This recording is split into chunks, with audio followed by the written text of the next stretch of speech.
강연을 한번 보십시오. 제가 서원에 한번 쭉 읽어보시면 제자들이 예수님이 가라고 해서 먼저 배를 타고 갈릴리 호수를 건넜습니다. 그럼에도 불구하고 폭풍우를 만나죠. 그래서 우리가 일반적으로 예수님의 말씀에 순종하는 일에도 고난은 만날 수 있다, 뭐 그렇게 적용을 합니다만은, 물론 그럴 수 있습니다. 그러나 이 본문의 중심 뜻은 이 제자들이 잘못했기 때문입니다. 그렇죠?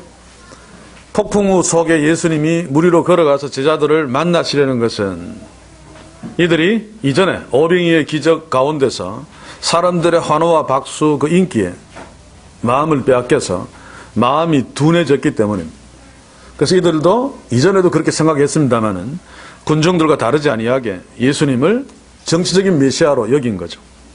정치적인 메시아라고 하는 데는 하나님이라는 것이 빠져 있습니다, 사실. 그래서 왕이 되어서 로마 제국을 뒤집어 엎고 다윗 왕국 같은 이스라엘을 다시 건설하는 그 정도입니다. 그런데 예수님은 하나님이십니다. 제자들이 예수님이 하나님의 아들, 하나님이시라는 것을 알아야 됩니다. 그래야지 십자가에 죽는 것이 실패가 아니죠. 아무리 다윗 같은 위대한 왕이고 로마 제국을 뒤집어 엎고 뭐 건설한다 할지라도 인간 차원이면 십자가에 죽는 것이 실패일 수밖에 없습니다. 다시 살 수 없으니까. 하나님 이 땅에 오신 목적은 물리적인 어떤 해방, 구원, 축복이 아니라 가장 중요한 영원한 죽음으로부터 자유 구해내는 거죠. 자기 백성을 저희 죄에서 구원하시기 위해서 오셨습니다. 그래서 십자가를 앞두고 꼭 놓치지 말아야 될 것이 예수님은 하나님이시다. 그러므로 십자가가 실패가 아니라는 사실을 기억해야 되는데 제자들은 그러지 못했습니다. 그래서 예수님께서 이 기적을 준비하신 거죠. 물 위로 걸어가는 것은 메시아가 할 수 없는 겁니다. 구약 성경에 메시아에 대해서 이야기할 적에 메시아가 물 위로 걸어간다 이런 이야기는 전혀 없죠. 물 위로 걸어가실 수 있는 분은 하나님밖에 없습니다. 그런데도 말미에 보면 이 제자들은 예수님이 하나님 되심을 결국 놓칩니다. 그러니까 십자가에서 도망갔겠죠. 이런 배경들을 염두에 두고, 그래서 제가 16절부터 예수님 물 위로 걸어가시다, 이게 제목인데 14절 15절을 이전에 끊은 이유가 바로 이 예수님이 물 위로 걸어가신 이 사건의 배경이 14절 15절입니다.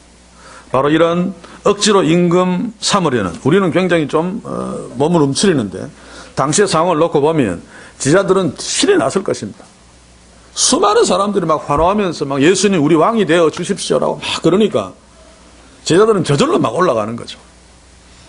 그래서 예수님께서 급하게 제자들을 떼어서 배 타고 보내시고 혼자 산에 올라가서 기도하시러 가신 것인데, 1번을 보면 사람들이 어떤 표적을 보고 예수님을 오실 그 선지자로 확신했다. 이들이 본 표적은 무엇인가? 바로 오병이의 기적이죠. 물론 사본에 따라서 표적을 복수로 쓴 사본이 있습니다. 믿을 만한 사본에는 단수로 되어 있는데, 근데 또 제법 믿을 만한 사본에 복수로 나와 있는 경우가 있어요. 그래서 원문에 복수일 수도 있을 수 있다는 가능성이 있죠.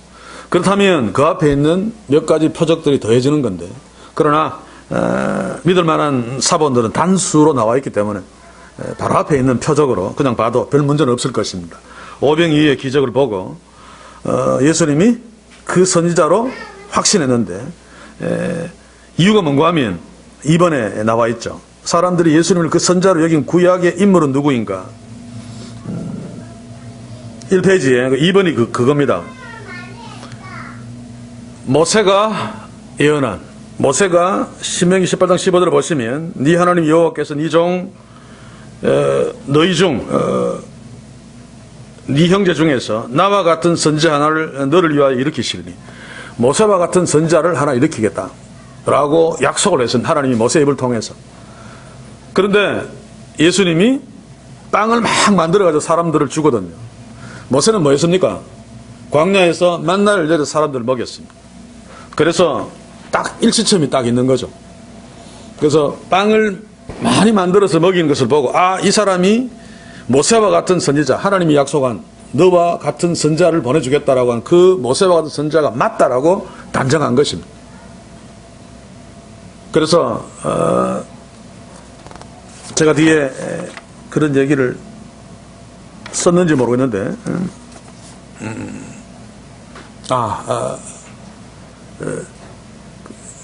신의 식탁, 인간의 식탁이라는 책을 쓴 사람이 있습니다. 제가 그 책 제목이 신기해가지고 책이 굉장히 두꺼운데 사서 한 3분의 1좀 읽다가 말았는데 뒤에 재미가 없었죠. 책에, 이 성경에 나오는 음식에 관해서 음식 전문가가 쓴 거예요. 근데 이 부분을 보면서 사람이 먹는 것이 가장 중요하다. 이 오병이의 기적도 먹는 문제를 예수님이 해결하니까 막 임금 삼으려고 했다. 부분적으로 맞습니다만은, 그러나 꼭 빵 때문에 우리가 배불러야 되겠다라고 하는 것보다 더 중요한 것은 그 빵을 만드는 것을 보고 모세가 만나내린 거하고 연결시키는 거죠. 아, 이 선지자는 모세와 같은 선지자가 맞다, 예수님. 그러면 뭐가 됩니까? 모세는 출애굽했죠, 그렇죠? 모세가 애굽에서 우리의 조상들을 해방시켜서 가나안 땅에 들인 것처럼 이 모세와 같은 선지자는 우리를 로마 제국으로 해방시켜서 다윗 같은 왕국을 건설할 거다라고 하는 그 식이 딱 성립됩니다. 그래서 막 환호하면서 막 이제 우리가 살았다. 하나님이 약속하신 모세와 같은 선지자가 왔다. 라고 환호하면서 예수님을 임금 삼으려고 했습니다.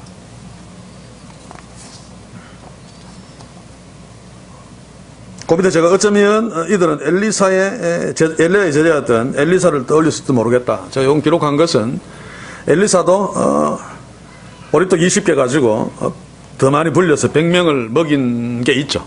이게 오병이의 기적하고 좀 유사한 사건입니다만, 그러나 유대인들이 엘리사를 떠올리지는 않았을 것입니다. 왜냐하면 그들의 메시아 사상에서 엘리야 같은 메시아, 모세 같은 메시아 또는 세례 요한이 뭐 이런 건 있어도 엘리사를 메시아상에 부각시킨 예는 없습니다. 그렇지? 그래서 유사하기 때문에 제가 참고를 하나 올려놓았고, 어쨌든 예수님은 자기 백성에게 생명의 떡을 주시러 오신 분입니다. 그것을 드러내시기 위해서 오병이의 기적을 일으키심으로 나는 생명의 떡이야 라고 생명의 떡임을 이해시키려고 했는데, 이들은 눈에 보이는 그 기적과 모세의 기적과 연결시켜서 모세처럼 우리를 로마로부터 해방시킬 그런 정치적인 메시아로 이해해버렸습니다. 주의 제자들도 마찬가지죠. 그것을 극명하게 알 수 있는 것이 그 성경에 보시면 뭐라 그럽니까? 그 사람들이 예수 행하신 이 표적을 보고 말하되 이는 참으로 세상에 오실 그 선지자를 하더라. 원문대로 보시면 오시는 선지자, 현재입니다. 현재. 그래서 미래에 오실이 아니고 지금 와 있는 예수님이 바로 그 오시는 선지자, 그분이 맞습니다라고 막 단정하는 거죠. 그렇죠? 그래서 예수님은 제자들을 떼어서 갈릴리호수 건너편으로 급하게 보내셨습니다. 쭉 내려가서 2페이지 제일 밑에 위에 파란색으로 쓴 것 보면 예수께서 즉시 제자들을 제쳐가사 자기가 무리를 보내는 동안에 배 타고 앞서 건너편 베세다로 가게 하시고 무리를 작별한 후에 기도하러 산으로 가시다. 즉시 제자들을 제쳐가사 보냈습니다. 이 제쳐가사라고 하는 것은 억지로입니다. 제자들이 안 가려고 했기 때문에 재촉해서 보낸 거죠. 왜 예수님이 이렇게 했겠는가? 그 설명이 요한복음에서 찾을 수 있습니다. 임금 삼으려고 한 것 때문에. 그러면 주의 제자들은 임금의 신하들이 됩니다. 자의정, 우의정, 대단한 존재들이 되는 거죠. 그래서 제자들이 정신 못 차리고, 야, 이제 우리 고생 끝 행복 시작. 그래서 뒤에 보면 이들이 바로 이런 환호 때문에 마음이 둔하여졌습니다. 그래서 하나님의 일은 전혀 생각지 아니하고 계속 사람의 일만 생각하는 거죠. 그래서 자기들끼리 누가 더 높은가? 예수님은 왕 될 거고, 우리는 왕 옆에 신하가 될 건데, 그것만 해도 출세한 건데, 거기에서 또 누가 1등인가 2등인가 서로 따지면서 누가 더 크냐를 따졌습니다. 자, 임금 삼으려는 2번, 그게 3번의 답이 될 것입니다. 그죠? 사람들이 예수님을 임금 삼으려 했던 가장 핵심적인 이유는 무엇인가? 배를 불리려는 빵의 임금, 떡의 임금보다 더 핵심적인 것은 해방입니다. 해방. 그죠? 이스라엘을 로마로부터 해방시킬 그런 정치적인 메시아. 그래서 예루살렘으로 입성할 적에 그렇게 환호를 했죠. 이제 예루살렘에 들어오면 바로 로마 총독 무릎 꿇리고 독립을 선언할 거다. 이런 기대감에서 외쳤습니다. 그래서 그들이 외친 구호가 뭡니까? 호산나죠. 그렇죠? 찬송가에도 많이 나오죠. 저는 제일 싫어하는 구호입니다. 그게. 구약성경 시편에서는 그게 맞아요. 그때는. 그런데 그 구호를 예수님이 예루살렘 입성하시는데 쓰는 것은 잘못된 것입니다. 사실 그들은 몰랐지만. 왜냐하면 지금 구원하소서죠. 뭔가 하면 예수님 이제 예루살렘으로 들어오셔서 지금 로마 제국 무너뜨리고 이스라엘 해방시키고 왕국을 건설하소서라고 하는 겁니다. 예수님은 지금 와서 십자가에 죽으려고 지금 오는데 이들은 예수님이 십자가에 자기를 죽일 자를 오히려 누르고 지금 왕이 되소서라고 하는 거죠.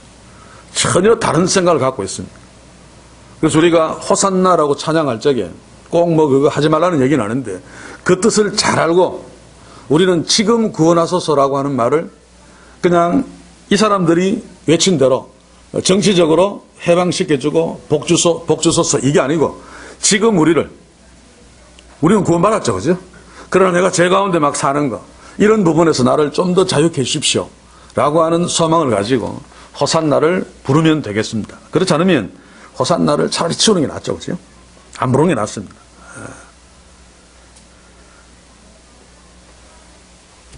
자, 이제 계속해서 내려가서 16절, 17절로 한번 볼까요?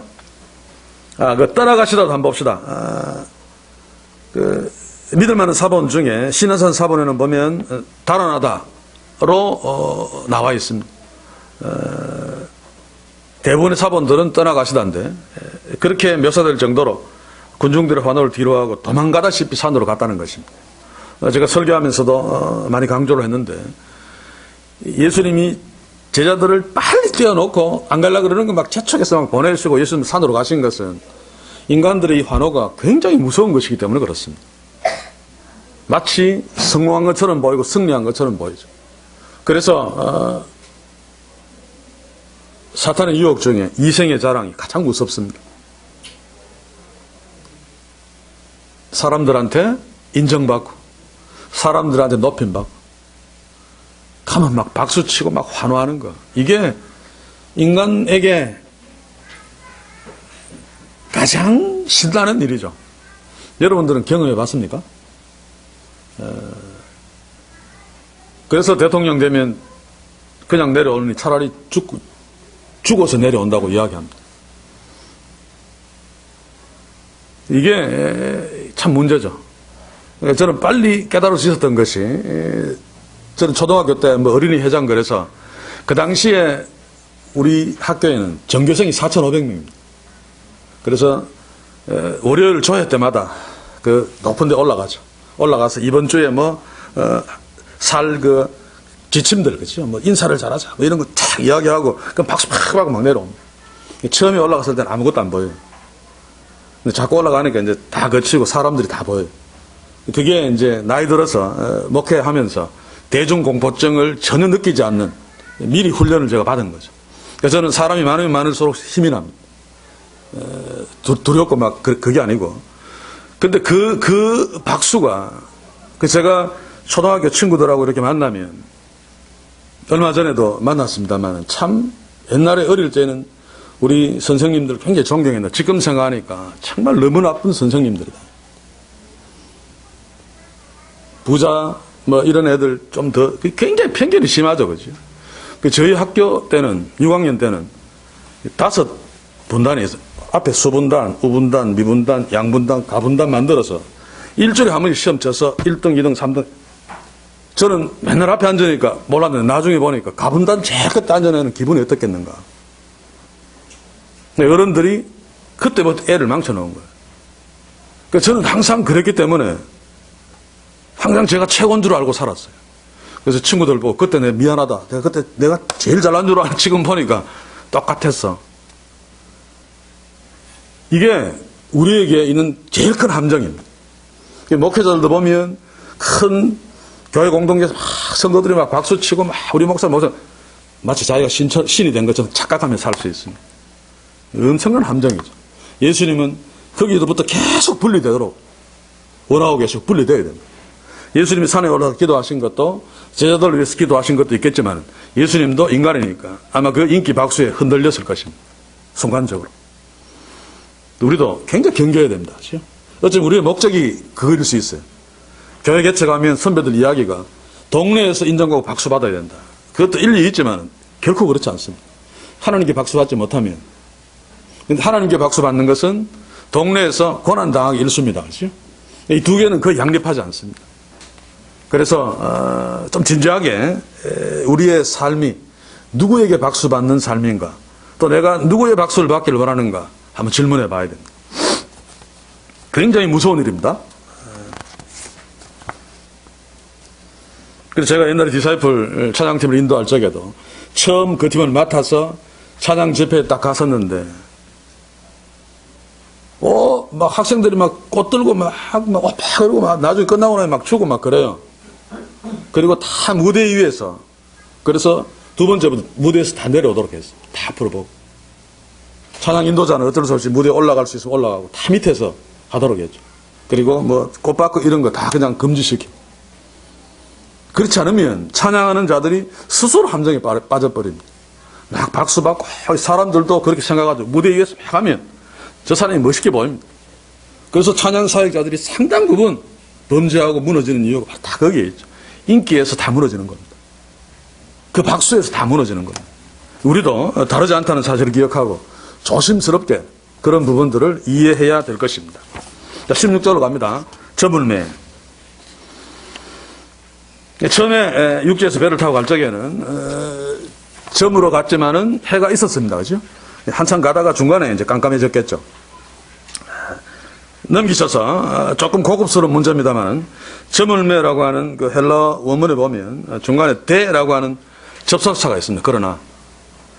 그런데 우리 성경에는 거의 그러나는 번역 안 했고 영어 성경에도 NIV도 번역 안 했고 KJV에는 보면 and로 번역했어요.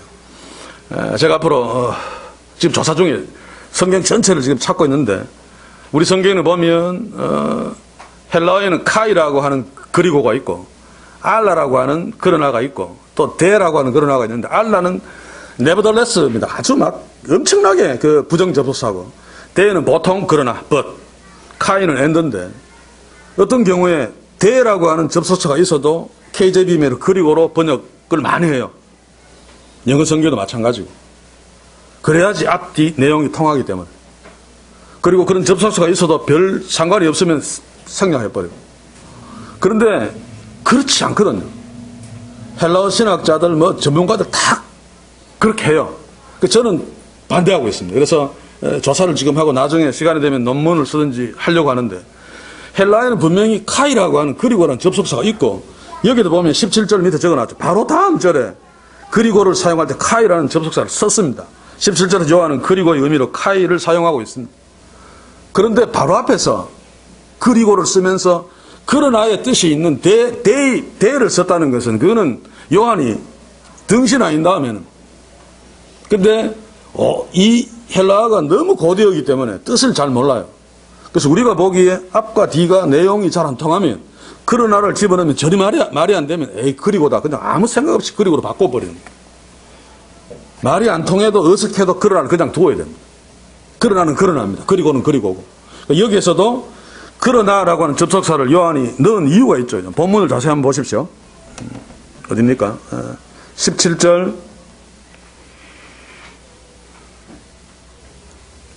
15절과 16절을 보면 예수님께서 다시 혼자 산으로 떠나가시니라. 혼자 산으로 올라갔습니다. 그렇죠? 그런데 제자들은 바다에 내려갔습니다. 예수님은 산으로 올라갔는데 그러나 제자들은 바다로 내려갔다. 물론 이 갈릴리 바다는 해수면보다 해발 마이너스 한 400m 정도 되죠.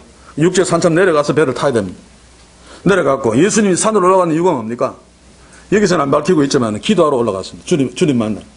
그래서 이 대라는 접속사에서 제자들은 예수님과 반대로 올라가지 않고 바다로 내려갔는데 예수님이 올라가신 목적과 반대되는 어떤 상황이다. 예수님은 하나님을 찾으면서 하나님께 의자로 올라가는데 이들은 바다로 내려서 배 타면서 하나님 없이 갔다. 라고 하는 것을 유추해서 이해할 수 있습니다. 그러니 폭풍 가운데서 막 정신 못 차리고 있는 거죠. 주님처럼 하나님을 찾으며 하나님을 의지했다면 별 문제 없었을 것입니다. 예수님이 왔을 적에 아멘하고 환영했겠죠. 하나님을 의식하면서 기도하고 있었으니까. 전혀 그렇지 않았으니까 하나님이신 예수님이 오는데도 유령이다라고 여기는 안 나와 있지만 다른 복음서에 보시면 유령이라고 막 놀랐습니다. 굉장한 영적인 무지죠. 그것을 지금 요한이 대라고 하는 그런 하나의 접속사로 예수님의 그 영적인 상태와 제자들의 영적인 상태를 비교하고 있는 겁니다. 요거는 약간 좀 어려운 문제입니다만 제가 요거를 밝힌 이유가 다른 데서도 이런 부분들을 간과하거나 그리고로 번역해서 완전히 그냥 뜻을 완전 망쳐버린 사도행전에서 그런 일들이 많이 나타납니다. 제가 이제 밝혀낼 건데 지금까지 완전히 그냥 예수님은 A다 그러는데 그러나를 그리고로 번역하는 바람에 완전히 B로 그냥 알고 막 아멘 아멘 하고 넘어가는 경우들이 굉장히 많습니다. 의외로. 어쨌든 여기에 저물매에 그런 부분이 있다는 거 염두에 두시고 요한은 지금 산으로 올라가시는 예수님의 영적인 상태와 바다로 내려가는 제자들의 영적인 상태를 비교하고 있다는 사실을 기억하십시오. 특별히 요한복음은 이중 언어를 많이 씁니다. 그 니고데모가 밤에 왔다라고 정말 밤에 왔겠죠. 그런데 굳이 그걸 밝히는 이유는 니고데모의 영적 상태도 밤이다라고 하는 것을 암시합니다. 어쩌면 여기에서도 저물매 제자들이 내려갔다 뒤에 보면 이미 어두웠고 라고 하는 건 실제로 어두웠겠습니다만 그 제자들의 어떤 영적 상태도 그 캄캄한 중에 있다는 것을 은근히 암시하는 뭐 이거는 직접적으로 그렇다고 단정할 수 없습니다만 요한복음 전체에서 이런 어떤 캄캄함, 어두움, 빛 이런 것 가지고 영적 상태를 많이 이야기하고 있거든. 그래서 여기에서도 그럴 가능성이 있다는 것을 염두에 두면서 읽으면 좋겠습니다. 내려가서는 이미 보았고 이미 어두웠고 이미는 어두웠고를 강조하는 건데 어두웠고도 헬라 원문대로 보시면 완료형입니다. 그래서 어둠이 진행되다가 어둠이 완료되면 가장 깜깜하겠죠. 가장 깜깜한 상태. 그래서 마태복음이나 마가복음을 보시면 밤 사경이라고 시간을 밝히고 있습니다. 새벽 3시에서 한 6시 사이인데 한 4시 정도로 보면 되겠죠. 밤 사경쯤 가장 어두운 때를 말합니다. 완료형을 쓴 것은 그때 파도가 일어났습니다. 이것도 헬라 성경에 보시면 달라사를 파도로 번역했는데 달라사는 바다입니다. 바다, 호수.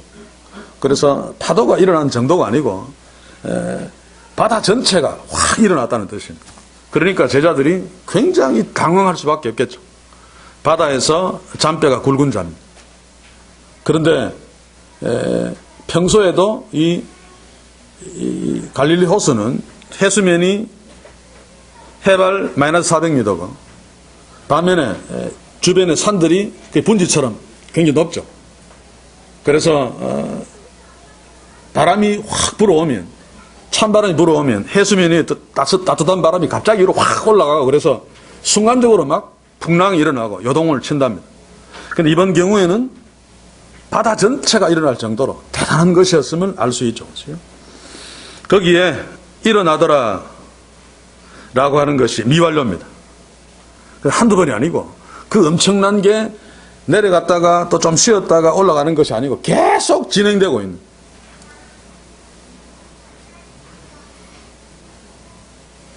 또 여기에서도 18절에 더구나라고 하는 태 접속사가 있는데 그것도 빠뜨렸죠. 그렇죠?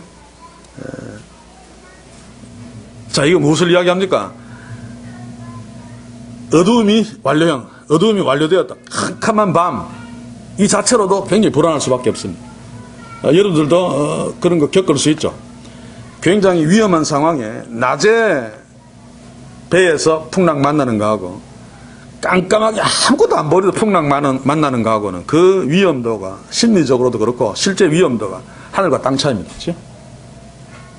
낮에는 보이기 때문에 대책도 세우고 또 이겨낼 수 있는데 밤에는 아무것도 안 보이기 때문에 그 불안감, 두려움이 증폭됩니다. 증폭. 그런데 거기에다가 더구나 깜깜해서 지금 앞에 성경 보시면 배를 타고 가버나움으로 가도 이미 어두워졌고 예수님은 아직 저에게 오시지 아니하셨더니 여기에서 이미 불안감을 조성하고 있죠. 깜깜해졌는데 예수님이 안 왔다. 뭔가 지금 제자들이 위험한, 그 제자들이 뭔가 불안해하고 있는 그런 어떤 상황인데 더구나 거기에 큰 바람이 불어 바다가 막 요동쳤다. 지금 제자들의 상태가 물리적으로나 심리적으로 최악의 경우라는 사실을 태라고 하는 더구나라고 하는 접속사로 더 강조하죠. 그죠? 요거는 뭐 빠져도 뜻은 달라지지 않는데 그럼에도 불구하고 그 깊이 있는 뜻들을 제대로 이해할 수 없습니다. 그래서 번역할 적에 이런 접속사는 특별하게 한글에서 지독하게 어색하지 않는다면 좀 어색해도 그냥 살리는 것이 맞습니다. 그렇죠?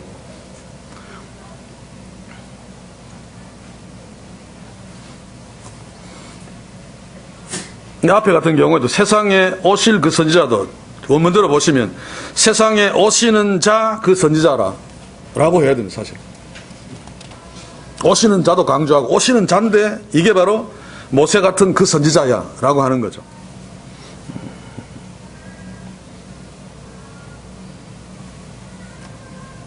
자, 이제 문제로 다시 한번 돌아가 봅시다. 4번은 했고 5번 대라고 한 접속사가 있는 부정적이 있는데 요한이 그것을 사용한 이유가 뭐냐? 앞에 깜깜한데 한복판에 갔는데 예수님도 안 오고 그런 어떤 불안하고 위험한 상황에 더구나 바람까지 불어가지고 바다가 막 요동하는, 그래서 제자들의 지금 상태가 그 불안하고 요동하는 상태가 극에 달았다라고 하는 것을 강조하기 위한 접속사입니다. 그렇지?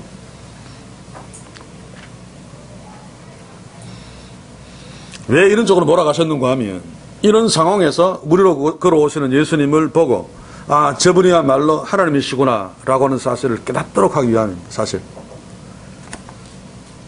그래서 인기가 아니고 사람들의 박수보다 아, 하나님이신 주님 따라가는 거, 이게 더 맞구나.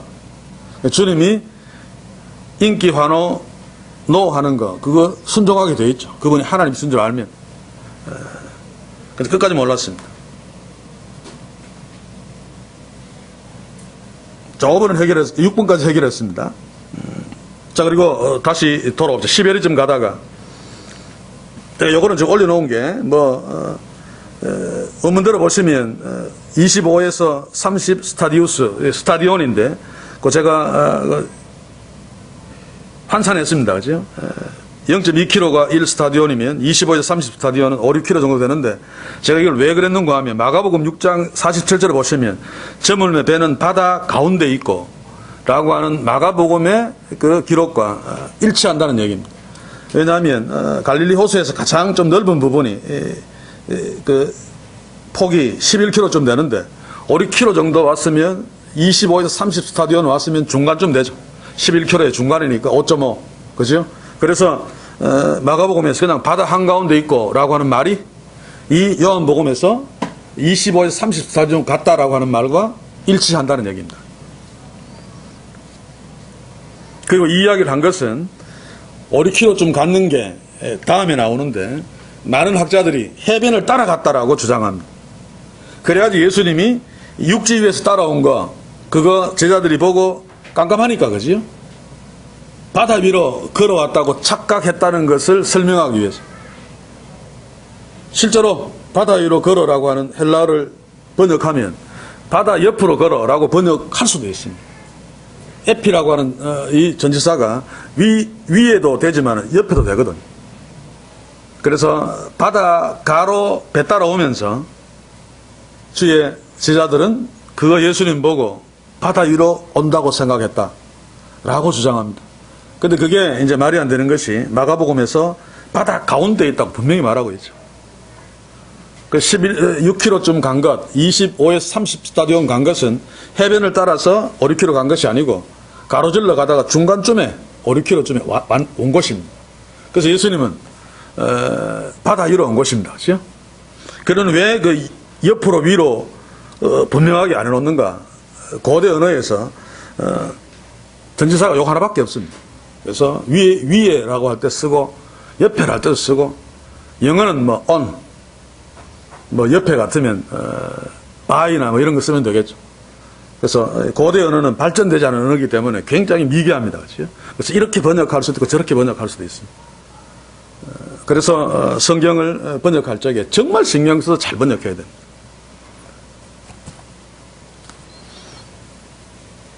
그래서 위에 3번은 나중에 어떤 사람들이 봐라, 바다 위로 걷고는 바다 옆으로 걸어도 번역이 된다. 그래서 예수님이 바다 위로 걸은 것이 아니고 옆으로 따라왔다.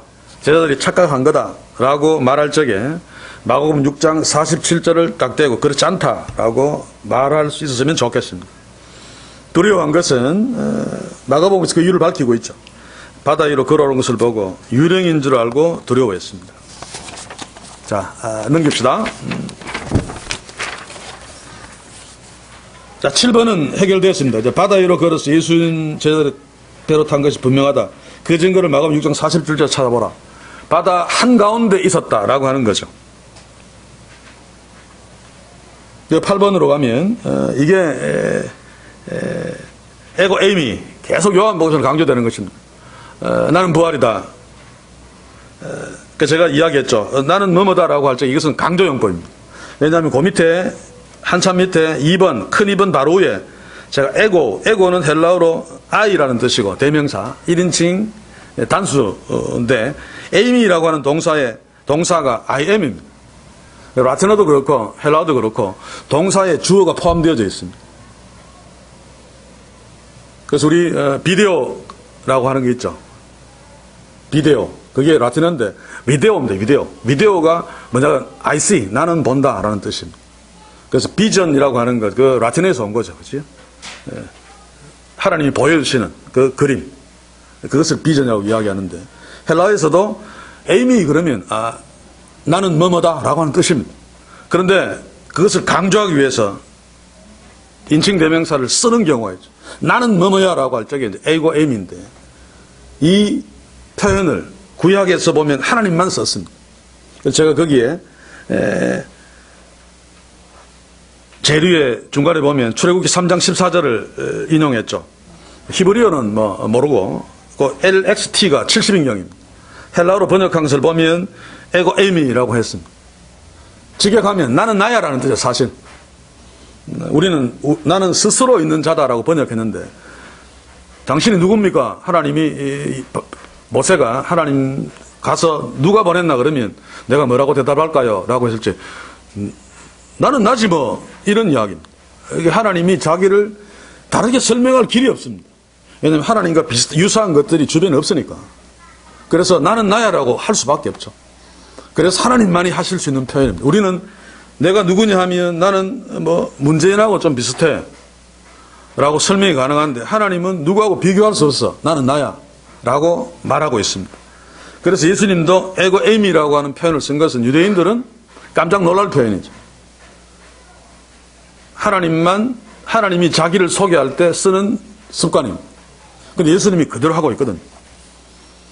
그래서 제가 최근에 헬라 성경책을 읽다가 발견한 게 하나 있습니다. 예배가 딱 한 군데 있더라고. 인간도 에고 에미를 썼어요.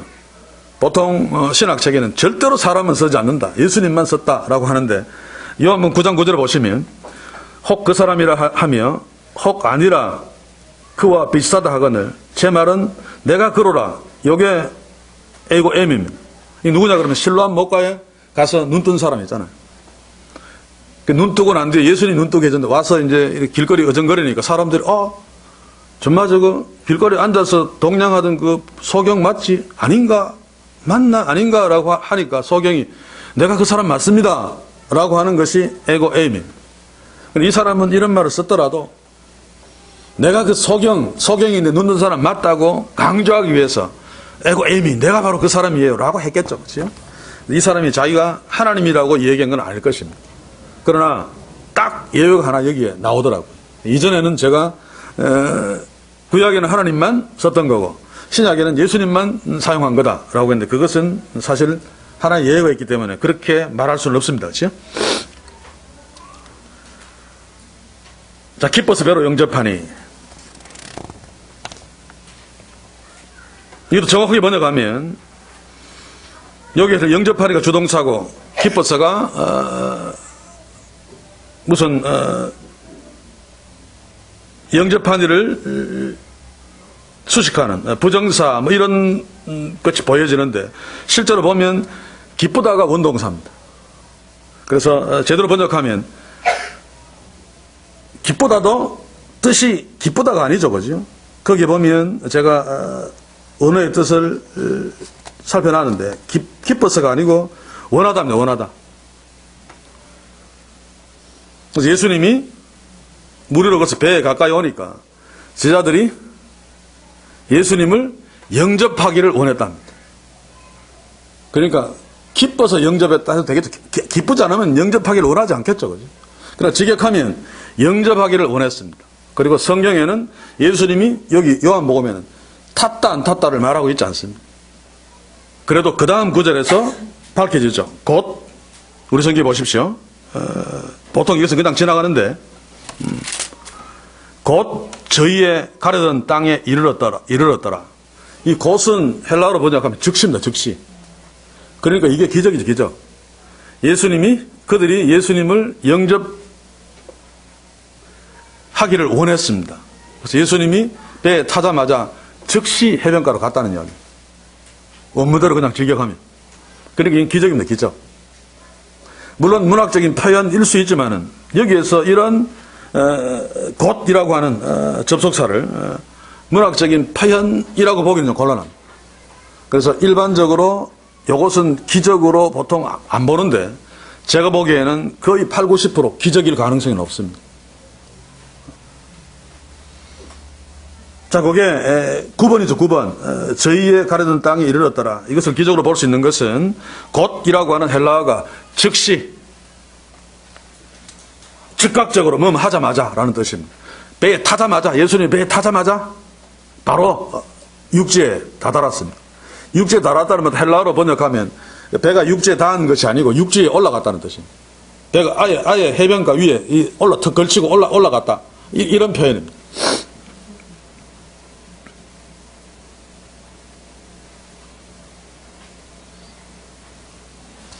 자, 그래서 이제 8번으로 가서 마무리를 짓겠습니다. 8번에 무리로 걸어가면서 제자들에게 에고 에미 바로 나야 두려워하지 마 나 하나님이야 라고 요거 말하고 싶어서 제자들에게 예수님의 이 모습을 보여주고 싶어서 떼어서 먼저 바다로 가게 하시고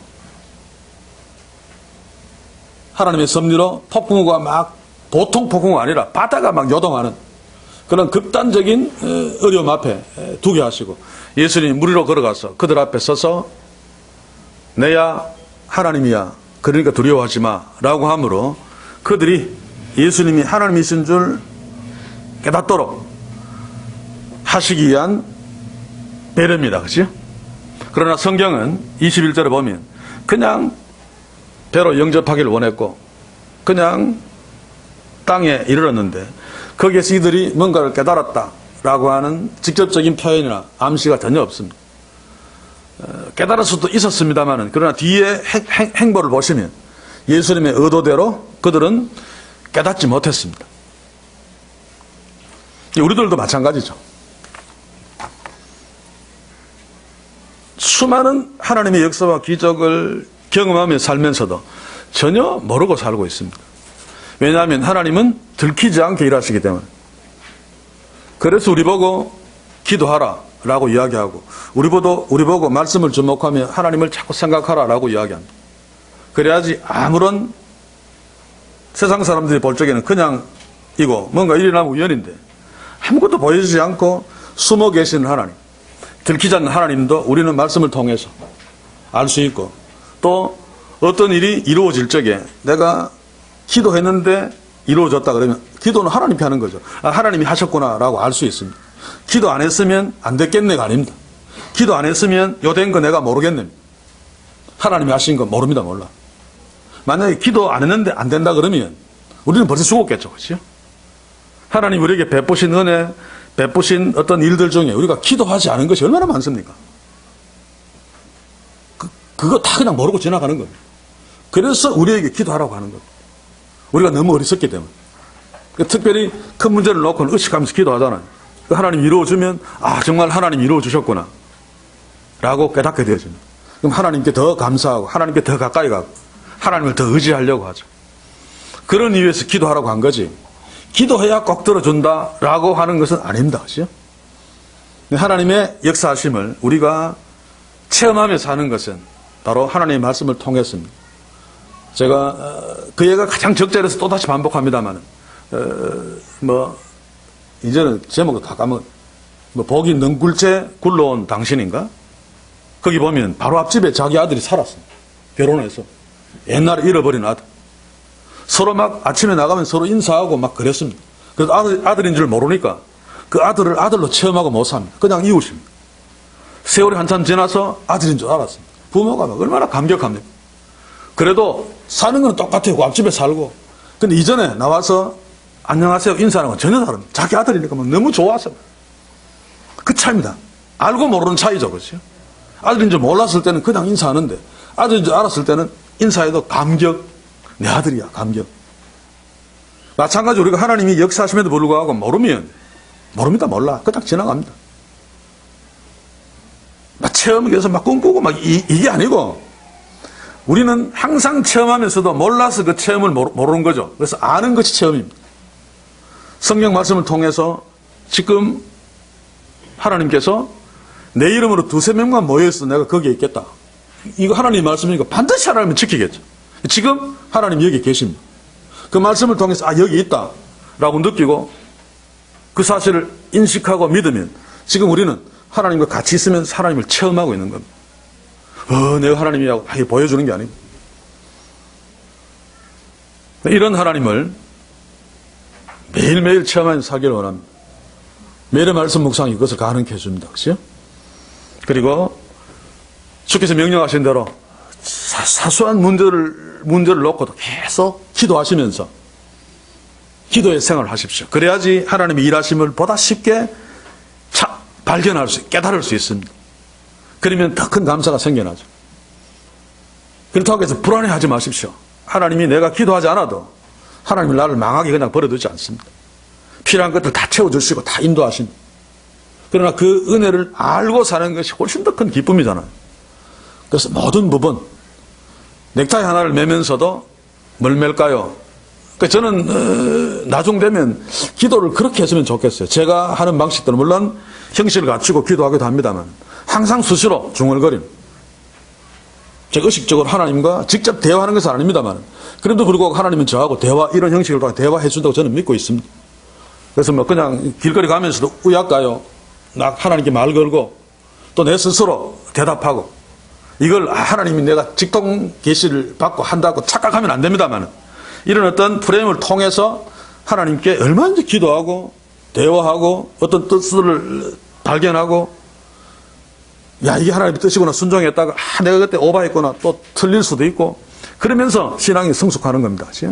이게 체험입니다. 체험. 이게 진짜 체험입니다. 이런 체험이 우리에게 있으면 강한 용사가 됩니다. 하나님의 자녀로 행복하게 살 수 있습니다. 5,000원짜리 육개장 국밥을 먹는다 할지라도 그게 뭔지 알고 먹을 수 있는 거죠.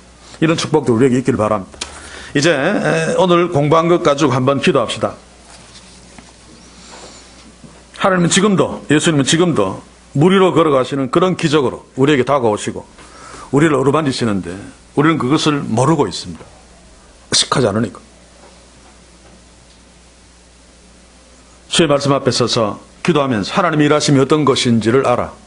다는 아니라 할지라도 부분 아니 처음부터 끝까지 하나님이 우리를 인도하시고 우리를 축복하시고 우리의 삶들을 간섭하고 계신다는 사실을 우리가 모르지만 하나님이 그런다는 사실을 분명히 알죠. 그런데 거기에 감사하면서 좀 더 하나님이 나한테 행하시고 일하시는 것을 내가 체험할 수 있도록 말씀에 더 바르게 깊이 그리고 기도 생활 좀 더 많이 하게 하시어서 하나님의 일하심을 깨닫도록 기도 생활 많이 해서 하나님이 나한테 더 큰 축복이 아니라 기도를 통해서 하나님이 나한테 행하고 계시는 것을 더 많이 알아갈 수 있도록 도와주시옵소서. 같이 한번 기도합시다.